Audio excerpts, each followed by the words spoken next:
Welcome to Configuring VLANs and VTP Part 2. I plan on picking up right where we left off, where we have the switches added to the network, trunks configured, VTP is running, VLANs are replicating. Now let's move into some of the VLAN architecture and design, and I've added one more topic that I'd like to talk about in this video because it ties right in, and that is configuring routing between VLANs, once we have the VLAN set up and configured. So I've enhanced our network diagram from the previous video. I went ahead and notated where the trunks were because those are now hard-coded in the network. All the other ports are considered access ports. You'll notice down here I mentioned the VLANs that are in use. Those are the ones that we created in the last video. One is the default VLAN, and at this point, everything is assigned to the default VLAN. Everything is in VLAN 1. Down here I have the sales VLAN, marketing VLAN, and engineering VLAN that is replicated between switch 1, 2, and 3, all on this network. Now as of right now, those are there, and the switches have them, but they're not doing anything. So one of the last steps that we have to take is to assigning the ports to the VLAN. Now before I do that, I want to do a little test. I want to bring up a command prompt here. Let me just do a start, run CMD. Got my command prompt up. Now this computer right here is the 192.168.1.50. You can see I have the Ethernet adapter lab. This is the IP address that I'm using. It is, the computer I'm showing you right now is this guy right here, 1.50. So as of right now, that PC is able to ping this PC and, well, anything else in the network. Let me just verify that. I'll do a ping 192.168.1.20. That's the other PC. Sure enough, I am able to ping. That's reaching from here to here. Let's just do a couple more test pings. I'm going to ping from here to 192.168.1.2. Sure enough, that is successful. And one more I'm just going to do to 192.168.1.1 right up here. Okay, good. That is all verified working because every port is assigned to the same VLAN. So let's think about network architecture here. As soon as I type in ping 192.168.1.20, this sends out an ARP broadcast, right, to the entire VLAN saying, hello, who is 192.168.1.20? This computer receives the broadcast, responds, and says, that's me, here's my MAC address, and now that PC comes over and pings the device and is able to reach that device.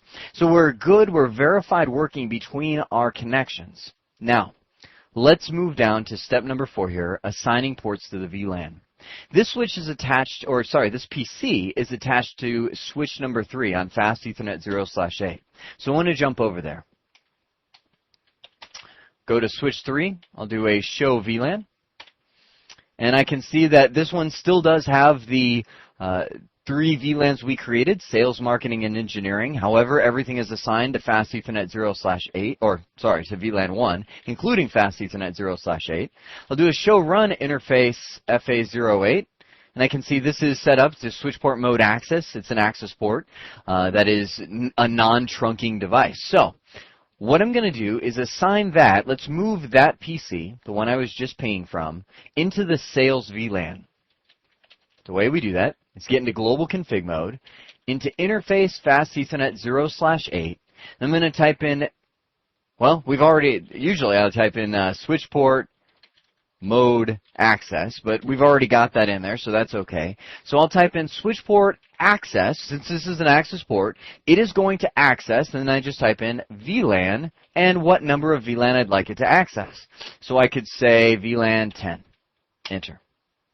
Now at that point, I have now moved this PC into a new VLAN. And we're going to be building this network diagram as we go. It's going to stay there. We have this PC that is now in VLAN 10. Everything else is in VLAN 1. Now at this point, I'm going to just bring that command prompt right back up again. The one I was doing all those test pings from, let's see if I can ping 192.168.1.20. Again, the PC right next to it. Nothing. Let's see, destination host unreachable, not going to happen. Timed out, not, the thing is failing. Hit the up arrow and try ping 1.1. Nothing. Control C. 1.2. Nothing. I can tell you, nothing is going to work because we have segmented this into a separate VLAN. And remember, when we do that, a VLAN equals a subnet equals a broadcast domain. That PC, even though it's plugged into the same switch, is completely isolated from the network. Okay. Now, what I'm going to do is just to prove this, as of right now, I'll jump back here, do that test ping to 1.20. One more time, we can see it's failing because that PC is in a separate VLAN. So when the ARP broadcast, remember it's a broadcast, it goes out, it goes to everything in VLAN 10, which is just this PC. So it goes nowhere. Nobody receives the ARP message. Now what if we add this PC into VLAN 10 as well? Well, let's check it out and see what happens. I'm going to jump over to my TerraTerm connection here. Control-Shift-6X back to my access server, switch 2. Now that PC, the 1.20, is plugged into Fast Ethernet 0/8 on switch 2 as well. Now that one I have a remote connection to. I'm sitting on 1.50. The PC at 1.20 is remotely controlled, so I'll bring up that prompt. That's the remote session with the 1.20. I'll do an IP config just to verify. There it is, 192.168.1.20. I'm going to ping. Let's do 192.168.1.1. Good, because we're still on the VLAN 1 on this PC. 1.2, good. Life is peachy. Now I'm going to hit the up arrow and ping 1.50, verify dead, because that is the PC that is in a separate VLAN. So let's do this. I'm going to minimize this guy down, bring up my switch 2, go into interface. Well, let me do a show VLAN just to verify. We've got the sales VLAN here as well.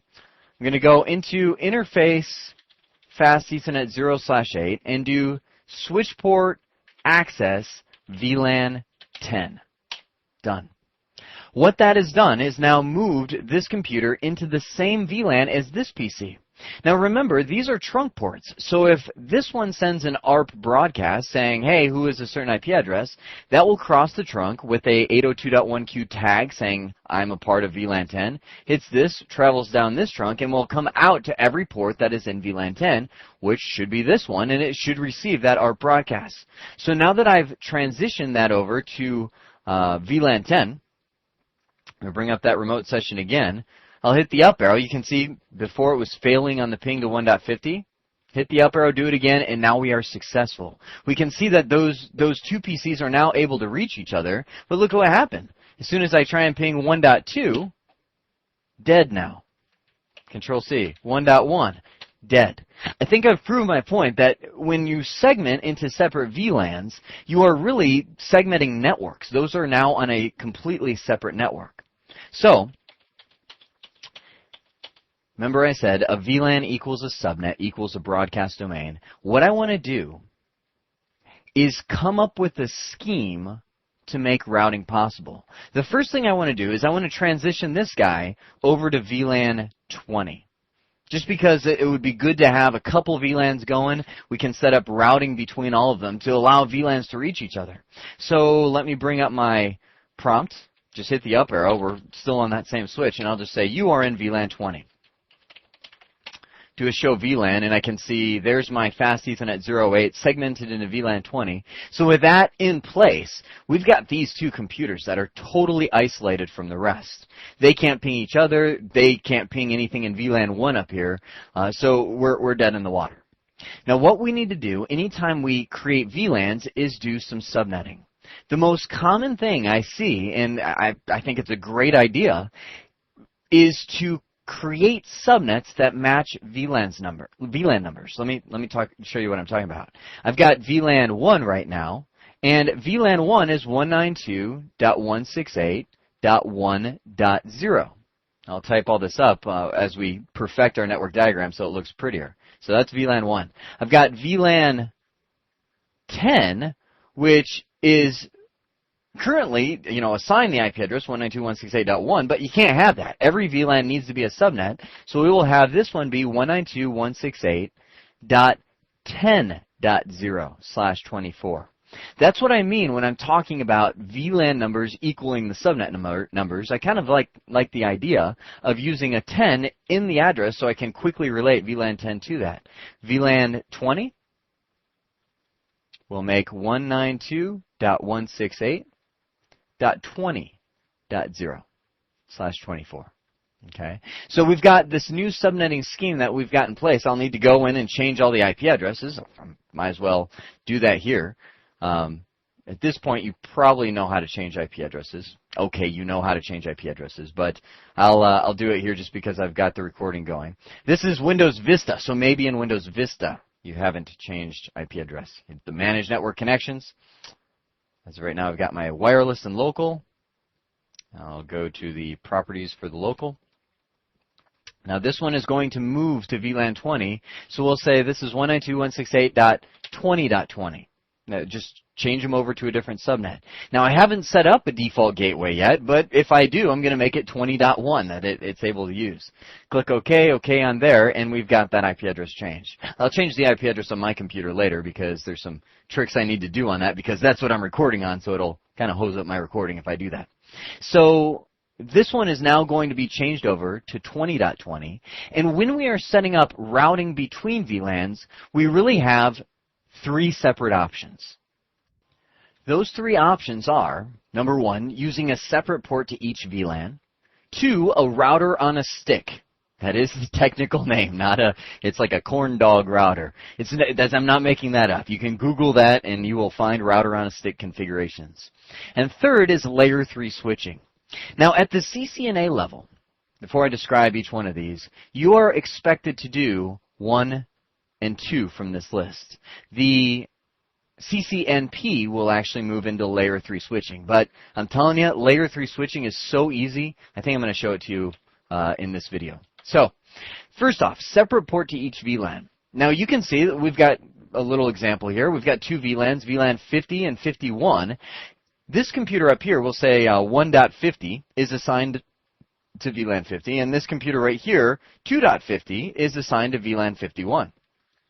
Now we could go to our router and plug it in to a switch, put one port into VLAN 50 and assign that port to VLAN 50 right here on the switch, put the other port into VLAN 51 and assign that port to that respective VLAN, configure these with respective IP addresses from each subnet. For instance, 1.1 is from the subnet we're using here for the 1.50, and 2.1 is from this subnet we're using here for 2.50.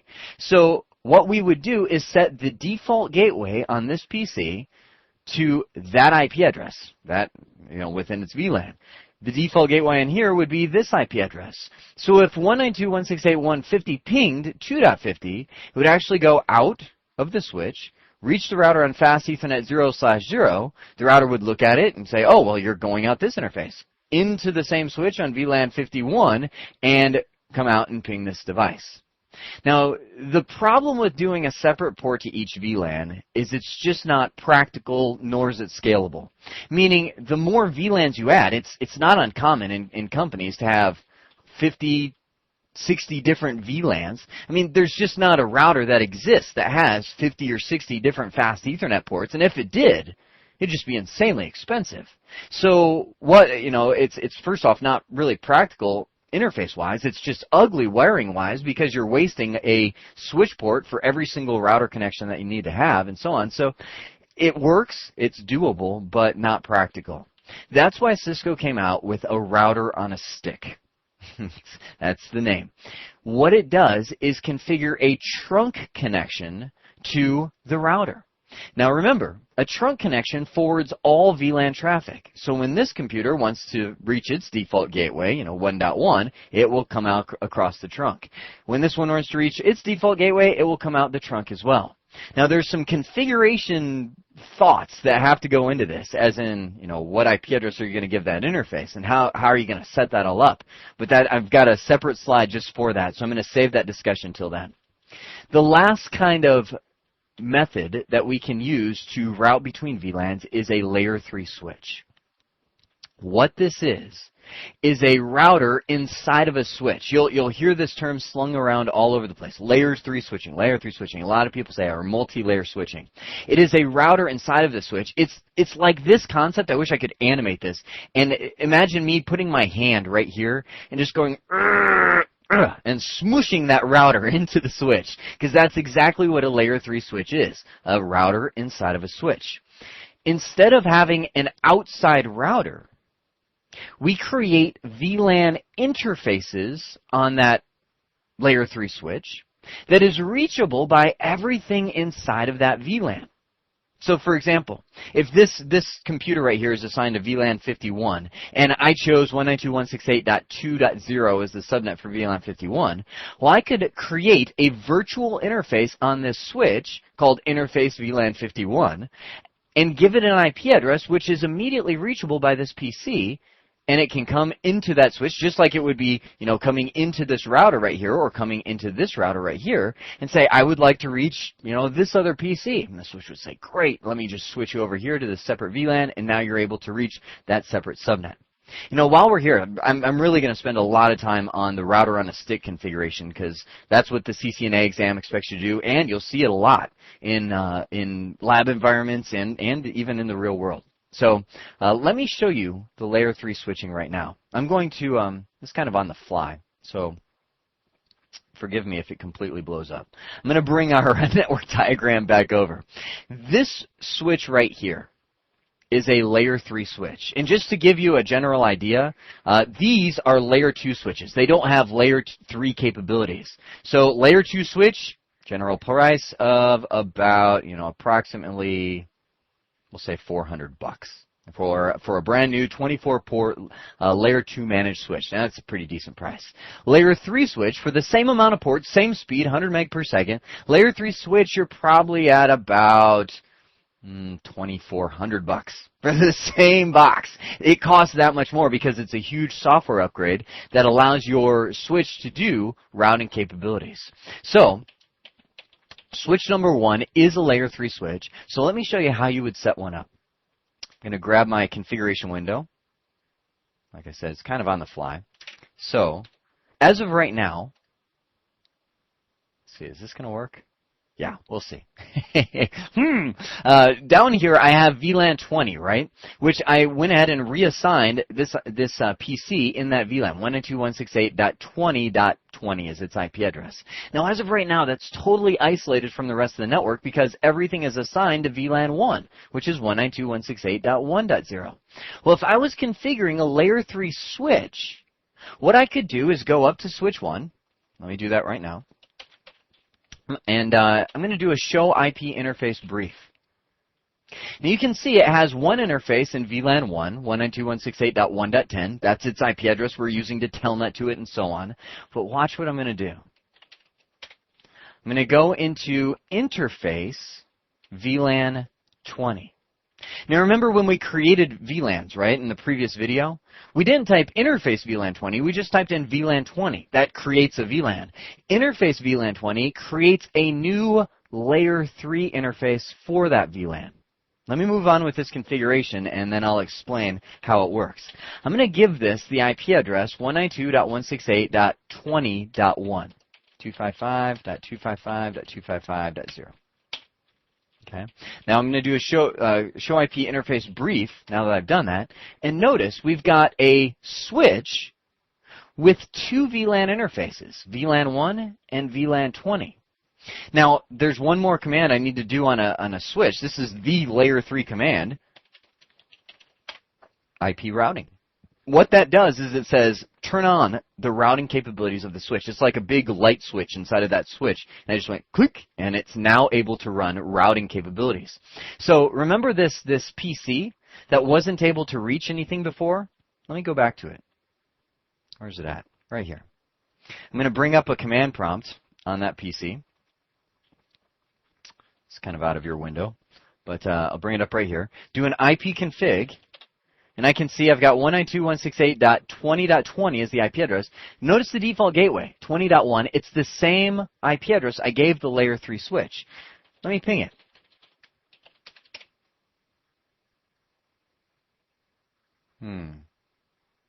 Oh, it's like, now like I said, this was on the fly. But there it is. It just takes a second to respond the first time. There we go. We've got the ping coming back successfully. So 20.1 is responding. Now who is 20.1? Check it out. I'm going to type in telnet 192.168.20.1. Forgive the characters kind of glitching. This is a remote session, so it's with a remote PC. So it's a little glitchy on the graphics. So I telnet over and check out Oh, hang on. Look at where I am. I'm on switch 1. Switch 1 is now responding to that IP address that I just gave it. So here's the big picture. This switch has an IP address in each VLAN. 192.168.1.10 is in VLAN 1. It also has 192.168.2.1/24, that is in VLAN 20.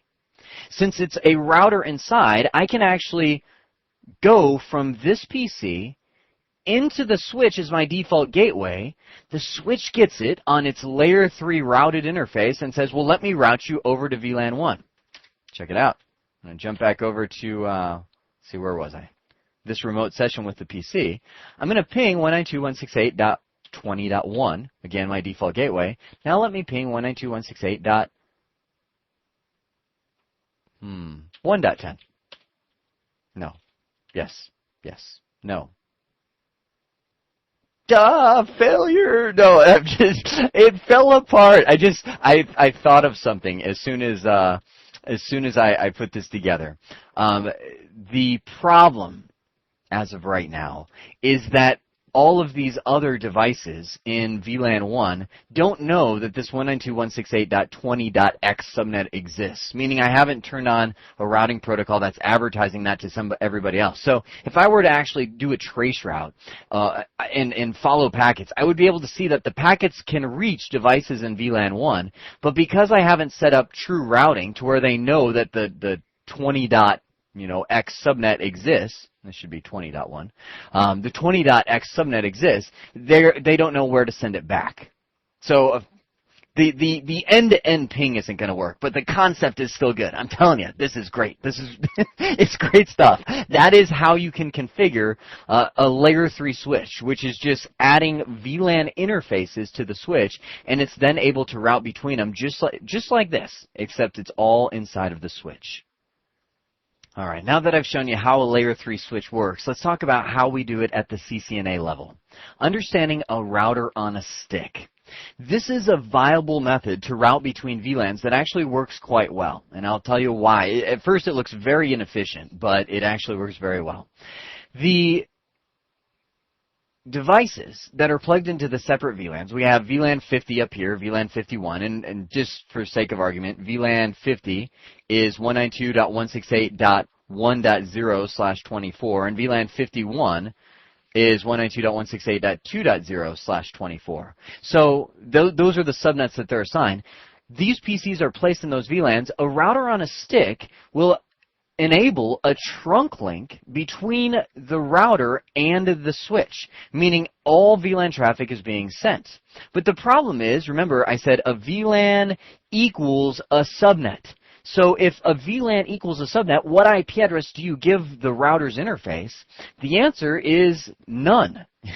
The physical interface itself does not get a IP address. We create sub-interfaces of that interface. Now this is a brand new concept to this track. Sub-interfaces allow you to take one interface and break it into many. As a matter of fact, let's jump back to our network diagram here, which is getting a little messy. I'll have to clean it up.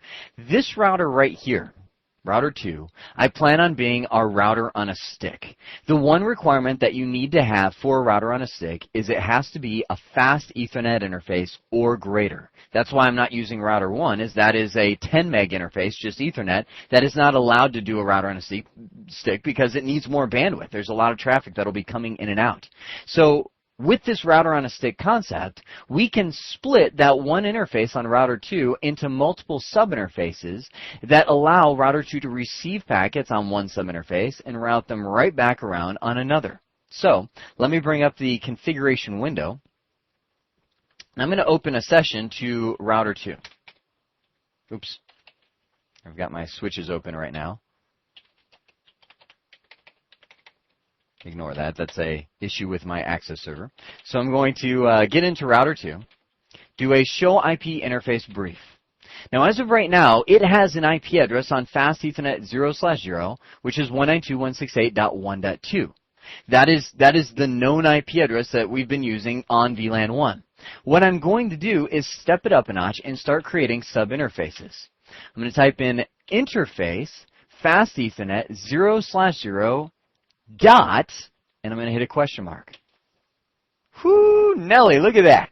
Up to 4,294,670 or 900, big number. A huge number of subinterfaces. Now, if you actually tried to create that many, I'm sure your router would eventually run out of memory. The point of giving you such a big range is allowing you to pick whatever interface number that you want. Well, let me jump back to our network diagram here. As a matter of fact, hang on one second. I've got a network diagram that I've already prettied up for just what we're about to do. I have router 2's fast Ethernet 0/0 that still communicates with VLAN 1. You can mentally think VLAN 1 right there. But I'm going to create two sub-interfaces, fast Ethernet 0/0.10, which will communicate with VLAN 10, and fast Ethernet 0/0.20, which will communicate with VLAN 20. Now, I'm going to need to configure a trunk port that moves from fast Ethernet 0/4 on switch 3 to router 2. In order for this to happen, because otherwise it's not going to send VLAN 10 and 20 traffic down to router 2. But before I configure the trunk port, let me get router 2 set up the rest of the way. We've got right at the subinterface part, so I can type in subinterface fast Ethernet 0/0.20. As soon as I do that, notice it takes me into this sub-IF configuration mode, where it's just magically created a brand new interface for me. I'll give it the IP address, 192.168.20.1, and hit enter. Oh, can't type these commands out of order. It says configuring IP routing on a LAN subinterface is only allowed if that subinterface is already part of an IEEE 802.10, IEEE 802.1Q, or ISL VLAN, meaning I need to tell this router that this subinterface will respond to packets coming for a specific VLAN. The way I do that is I type in encapsulation, I have to spell it right, encapsulation.1Q, and then tell it what VLAN it responds for, VLAN 20. Now, oh, and it just gives you a little warning. By the way, if your interface doesn't support baby giant frames, maximum MTU, and so on, I'll talk about what that message means in just a moment. Let me finish this configuration. I've got encapsulation.1Q20 saying this subinterface responds for VLAN 20. I'll hit the up arrow twice, and now assign that IP address without any problem. Drop back out, type in interface fast Ethernet 0/0.10. Let's create the subinterface that's going to respond for VLAN 10. Hit the up arrow a couple times, get back my command for encapsulation.1Q20, and I'll say this one's 10. Now, just a side note, I don't need to make this subinterface number match the actual VLAN it works for. It's a really good practice and avoids a lot of confusion, but this is the command that actually tells the router that fast Ethernet 0/0.10 responds for packets to VLAN 10. I could make that subinterface, you saw the range, 4,200,000,000 if I wanted to, but this is what ties it to VLAN 10. Now I'll hit the up arrow, shoot back over here, and do 10.1. So now if I hit Control-Z and do a show IP interface brief, I have a router here that now has interfaces for VLAN 1, that's fast Ethernet 0/0, VLAN 10, and VLAN 20 with a respective IP address from that VLAN. Now, all I have to do is assign, and I lost my dotted lines there when I changed network diagrams, I need to assign this PC from VLAN 10 an IP address from that VLAN, which is 10.50, I typed it up there, and to put its default gateway to point right there to 192.168.10.1. This PC over here in VLAN 20 will be assigned an IP address from that VLAN and point to this as its default gateway, 20.1. So when these ping each other, now you can see why it got the name router on a stick. This message will cross a trunk link, through the trunk link, down through the switch, over to the router, into the interface responding for VLAN 20, 20.1. It will do some loop around in that router, come back out on VLAN 10. It's tagged as being part of VLAN 10. Pass these trunks, whoops, make a U-turn because it missed the exit point, and come down and ping this device in VLAN 10. Now with all this in place, I want to make sure I answer the big why? Why on earth are we going through all of this hassle to create these VLANs and segment these computers and all that? Well, think back to our original point of why we have VLANs in the first place. Number one is to reduce the size of our networks. The more PCs you have on a network, if everything stays on VLAN 1, the broadcast amount keeps getting greater and greater and greater. So these PCs will start flooding the network with broadcasts. So by breaking them into VLAN 10 and VLAN 20, all the broadcasts for VLAN 10 stay on VLAN 10, and VLAN 20 stays on VLAN 20. The second reason why is as soon as I have them going through a router, and we haven't talked about how to do this yet, but we can do it, and we'll do it later in the series, is we can set up a access list that prevents VLAN 10 computers from reaching VLAN 20. I can set an access boundary to say that maybe only these computers could cross that boundary, or this computer during this certain time of day can access that, but other times of the day can't. There's a lot you can do with access control and access lists, and as soon as you put things in separate VLANs and route between them, that becomes an option. Without it, you have no hope for security between those two devices on the same VLAN. So at that point, we now have the sub-interfaces configured on the router.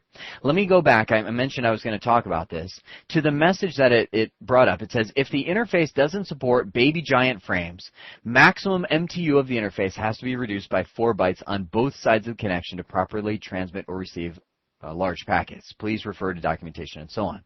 What that means is normally on a Ethernet network, the biggest packet you can send is 1,500 bytes. That's the largest packet size that you can. But when you slip a shim, remember the tag? You put a little shim, a 4-byte shim, on a trunk link to identify what VLAN it belongs to. You've actually increased the packet size to 1,504 bytes. That's what people consider a it's kind of a funny name, a baby giant.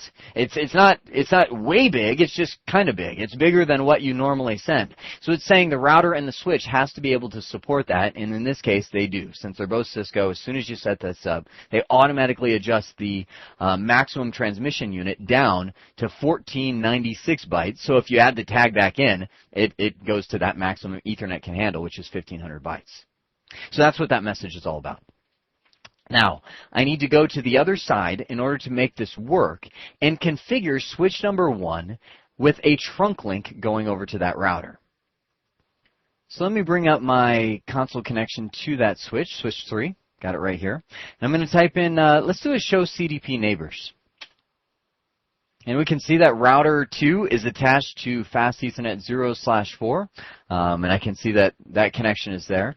What I'm going to do is go under that interface fast Ethernet 0/4, and do a switch port mode trunk, which converts it over from an access port over to a trunk, thus matching my little red T that I have on the line there. That is now trunking so that all the VLAN traffic will go to that router. Now, what I have left to do is to attempt to ping from this PC. Let's ping and see if we can reach that sub-interface on router 2. Then I'd like to start pinging into other VLANs, because since router 2 is a router, it will be able to route us in fast Ethernet 0/20, and then it can come right back out, fast Ethernet 0/0 into VLAN 1. Or it could come out fast Ethernet 0/10 and reach VLAN 10 devices over here. So let's try that.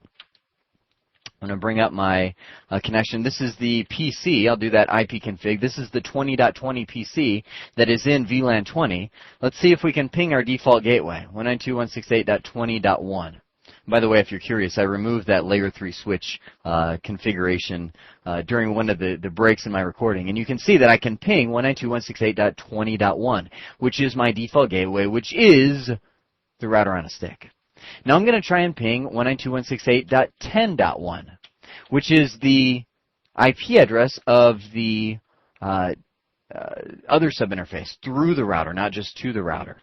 So I'm going to do 10.1, hit enter, and sure enough, we're getting there. Let's do this. Let's ping 192.168.1.1, which is a IP address over on VLAN 1. but it's not going to work. I think of these things too late. The reason why it's not going to work, here, again, this is the same exact thing that happened with the layer 3 switching. Let's do a packet trace here.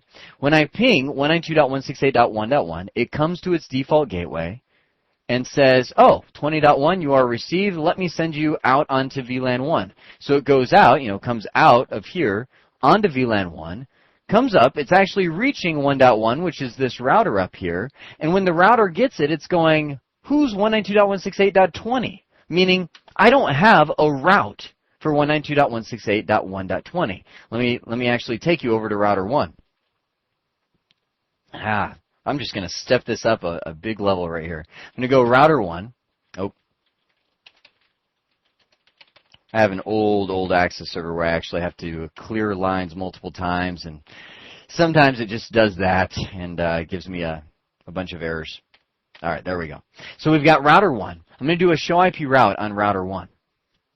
Now you can see that it knows about 192.168.1.0, .2.0, and .3.0 because it's learned about these via RIP. It's learned about this because it's a connected interface. So what I would like to do is I'd like to add a static route on router 1 that tells it about the 192.168.20 subnet, the one that we just created over here in VLAN 20. And I'm going to say to reach that subnet, use the next hop IP address of 1.2, which it can get to, which is the router on a stick, which is able to route to VLAN 20. So here's how that's going to look. Go on to router 1, do IP route 192.168.20.0. That's the subnet we're trying to reach, the new VLAN. 255.255.255.0. And our next hop IP address will be 192.168.1.2, which is the IP address right here of router 2. Enter. So at this point, I should at least be able to ping 192.168.20.1, which is the default gateway on router 2 to reach VLAN 20. And sure enough, I am. So now let's jump back here. You can see the ping was just failing for 1.1. Hit the up arrow. Try it one more time. And now we are successful. The reason I wanted to do that, and I wanted to make sure that ping is working, is because I want to do a trace route. Trace route to 192.168.1.1. Watch what's going to happen here. Oh, stupid Windows Vista. It turns on name resolution for trace route. Where is it? Right there, -D. Do not resolve addresses to names. So I'm going to do a trace route. Trace route -D 192.168.1.1. Otherwise, it just takes forever because it's saying what name belongs to 192.168.1.1. So I do that, and right there, look at that. It shows where you're going to. First hop 192.168.20.1. That's our router on a stick. Second hop is there. So that proves that we're going through our router on a stick to get there rather than just being able to get directly there. And I think you saw just based on the pings and tests I was doing that you're not able to ping from a VLAN without router capabilities. So that is a router on a stick. And what I'm planning on doing is prettying up this VLAN screen and keeping these machines permanently in VLAN 10 and VLAN 20. Now this machine I'm not really going to test in this one because, like I said, it's the one that I'm recording on. If I change its IP address, things will start blowing up. But that will I'll reconfigure before the next video, and it will be our second host that is able to ping between the two VLANs and between the rest of the network.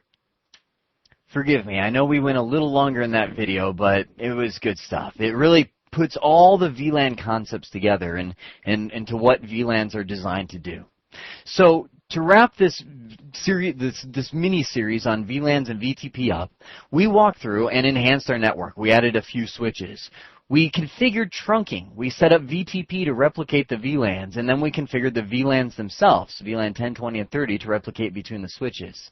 In this video, we assigned those switch ports to their respective VLANs, 10 and 20 in this case, and then configured routing on the VLANs using a router on a stick. Now, as I'm going through the series, each concept is building upon the last. So we're going to keep the VLANs there throughout the rest of the series. It will help us get comfortable with them and also give us more that we're able to do with our